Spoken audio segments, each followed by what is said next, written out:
President, I move that with the consent of the body that we consider proposed Senate Resolution number 144, taking into consideration proposed Senate Resolution number 17 and 18. This is the resolution on the ICC house arrest of former President Duterte. So move, Mr. President. Any objection? Hearing none, consideration of proposed Senate Resolution 144, taking into consideration number 17 and 18 is now in order. Secretary is directed to read the title of the resolution. Resolution expressing the sense of the Senate, requesting the International Criminal Court to hold former President Rodrigo Roa Duterte under house arrest for humanitarian considerations. Sir President, allow me to just say some words that is personal to me as a person, as a Christian, as a Filipino, as a senator of this republic. I remember, Mr. President, na pinag-uusapan kasi yung smuggling ng bigas at nandito po si then Mayor Duterte. In fact, dun muna siya naghintay sa kwarto ni Senator Pia. And in the course of their conversation, tinawag nila ako, we joined. Then may nasabi si Mayor Duterte doon that caught my ear, no? So, sabi niya, Pia, Senator, formal siya, sabi niya, Senators, Senator Pia, Senator Alan, how I deal with criminals in Davao, I take responsibility, and one day, before God, I have to account.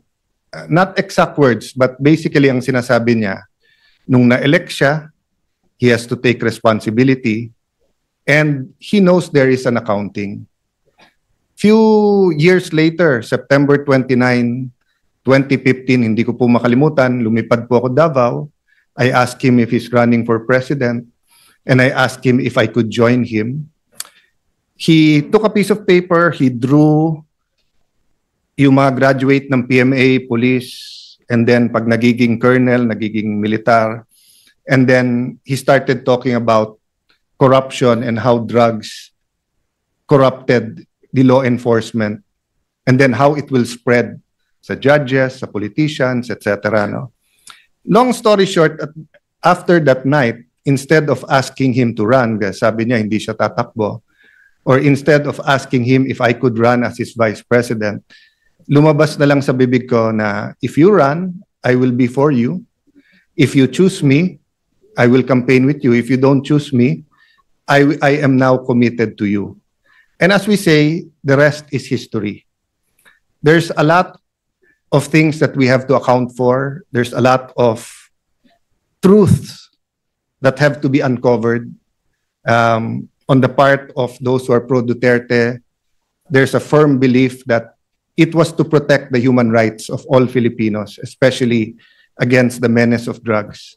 On the side of some human rights activists, tingin nila this is some deranged maniac who just wants to kill everyone. So, yun yung extremes.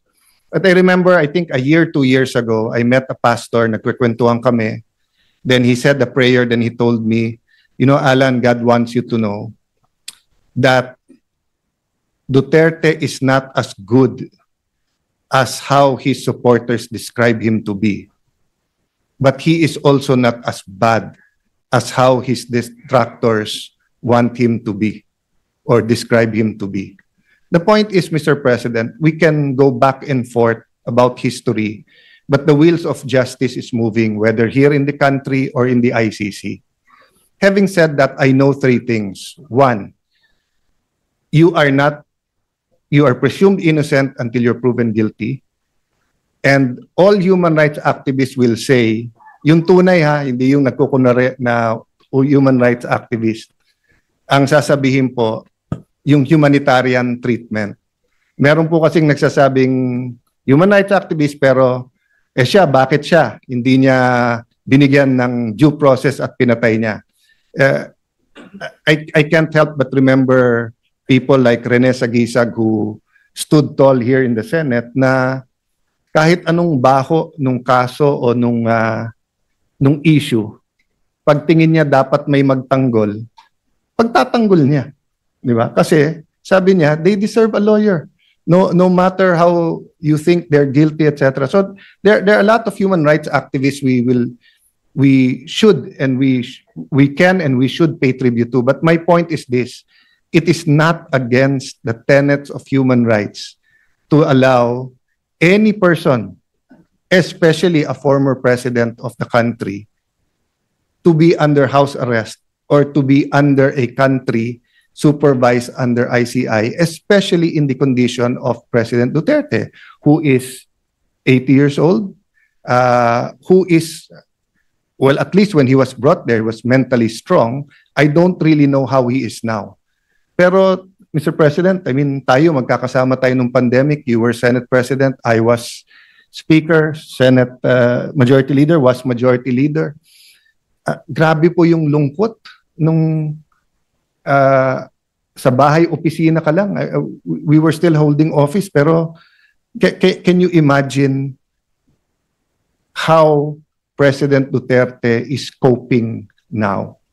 So I'll oversimplify the resolution, and I know members of the Senate, especially the minority, will also speak. No, most of us here served with President Duterte, regardless whether we're always in agreement, disagreement with him. I wasn't always in agreement with him. No, but having said that, Mr. President, ang appeal lang po is humanitarian treatment, and ang appeal po is that we do it as a country.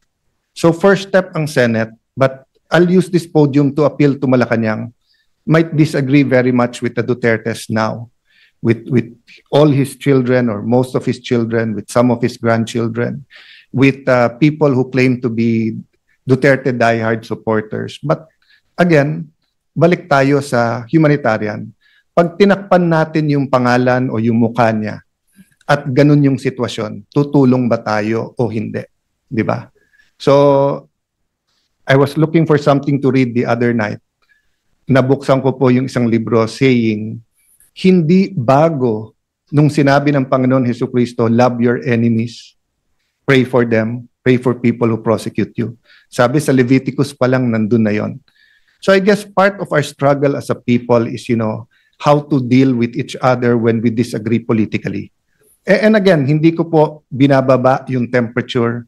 Human rights is important. All these issues should be threshed out, and it will be threshed out in the ICC. Di ba? May ICI ka na dito, may ICC ka doon. So, but one thing we don't want to do, is to see the former president suffer as if it is a punishment when he has not been convicted.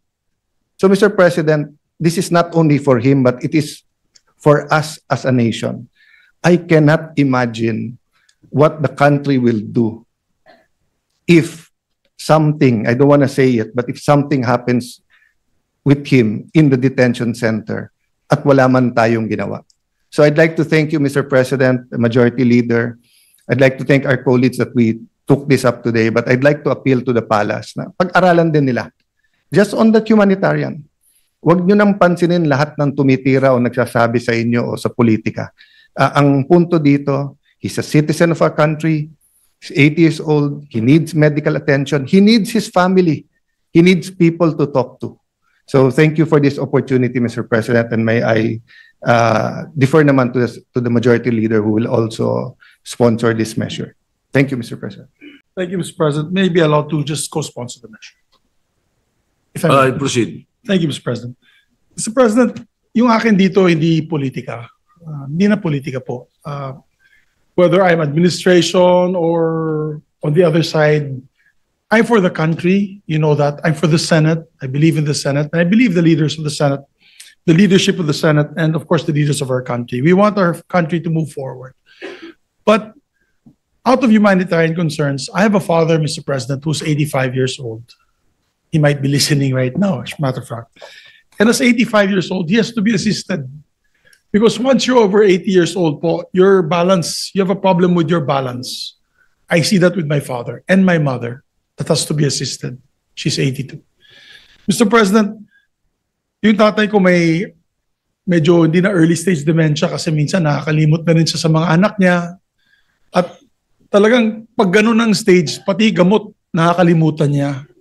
So imagine you have a leader, former leader of the president, on isolation in that area na not assisted, talagang madideteriorate yung tao, Mr. President. We accord in the Philippine law accords persons of or detainees, persons deprived of liberty, a chance to see their family, a chance to even get visitors from not just family members but also other members of their circle.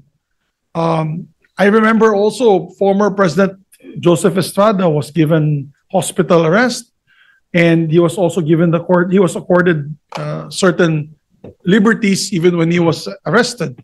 Former President Gloria Macapagal Arroyo also was given hospital arrest and given certain liberties also while arrested. Ako, hindi na po ito politika. Huwag nyo nang isipin, DDS o Marcos or kabila. Hindi po. Ito po, I'm speaking as a son who has a father that has the same illnesses that the president is feeling right now. So mine is more a humanitarian, compassionate request. That's why we toned down the resolution, Mr. President.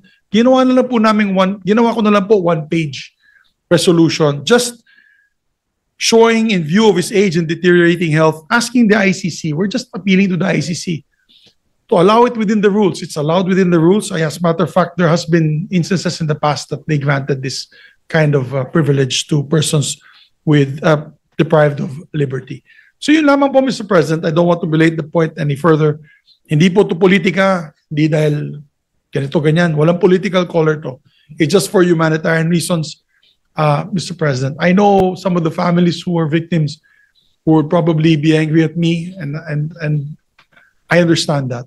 Pero yung akin siguro, if the position was done on anybody, sabi nga ni Senator Alan, may it be anyone, as a Filipino citizen, deprived of liberty abroad, we always grant help that we can. As a matter of fact, many death row inmates who've done karumal-dumal na krimen sa ibang bansa na Pilipino ay binibigyan po natin ng legal assistance, and also we try to push for their clemency.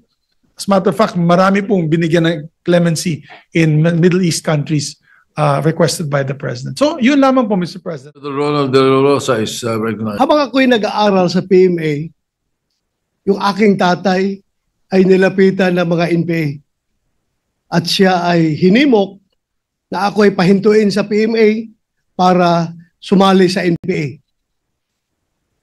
Hindi sumunod ang aking tatay sa kagustuhan ng NPA. Instead, nagpadala sa akin ng telegrama yung aking tatay from Batu, Santa Cruz, Davao del Sur. Telegrama nakarating sa PMA Port del Pilar, Baguio City. Ang laman ng kanyang telegrama ay nakasaad doon, huwag kang mag-resign sa PMA. Bahala na kung ako'y patayin ng NPA kasi ikaw lang ang pag-asa ng iyong mga kapatid na makapag-aral. So hindi ako nag-resign, nagalit ang NPA, hinanting ang aking tatay. Nung araw na patayin na sana ang aking tatay ng mga NPA, napansin ng aking kapatid na babae na 12 years old, na palapit na yung mga armado sa aking tatay. Habang ang aking tatay ay nagmamaniho ng tricycle, papunta sa amin, mag-parking, palapit na yung mga NPA para tirahin na siya, naglupasay yung aking kapatid na babae dahil alam niya na may mangyari sa tatay namin. Napansin ng tatay ko, kaya sumibat ang aking tatay. Ngayon, Mr. President, alam ko, kahit na wala akong direktang komunikasyon kay Pangulong Duterte, alam ko, deep inside my heart, bilang aking pangalawang ama, si Pangulong Duterte, alam ko deep inside my heart na the same message ang gusto niyang iparating sa akin. Bato, pauwiin mo na ako sa Davao para makakain ako ng munggo. Makakain ako ng inuuna na isda. Kaya, pag aking pakiusap ngayon sa ating mga kasamahan sa bulwagang ito, na sana, hindi pa huli ang lahat. Hindi pa huli ang lahat na sana tayo magkakaisa. Kung mabigat man sa kalooban ninyo, ako'y nakikiusap. Na sana, isang tabi muna natin ang politika at ating paghariin sa ating puso ang ating pagiging Pilipino, na kung saan nakaukit sa ating kultura at sa ating tradisyon ang pagmamahal, pagrespeto, pag-aruga sa mga matatanda, sa may mga sakit, at sa mga mahihina. Yan po ngayon si Pangulong Duterte. He is old, he is sick, and he is very weak. Very weak na hindi na siya makatayo. Hirap na siya makatayo ngayon. Kaya ako pinakiusap sa inyo na sana bago huli ang lahat, alam ko suntok sa buwan itong ating pinapasa na resolution, Mr. President. ICC is beyond our control. Pero at least nakikiusap man lang tayo. Bago man lang pumanaw si Pangulong Duterte, bago man lang siya mamatay, sana maramdaman niya na somehow merong isang sangay o isang sanga ng gobyerno, partikular ang Senado, na nag-iisip na siya ay sana makauwi at mailagay sa house arrest. Yun lang po aking pakiusap, Ginoong Pangulo. Sana suportahan natin ang resolusyon na ito. Maraming salamat.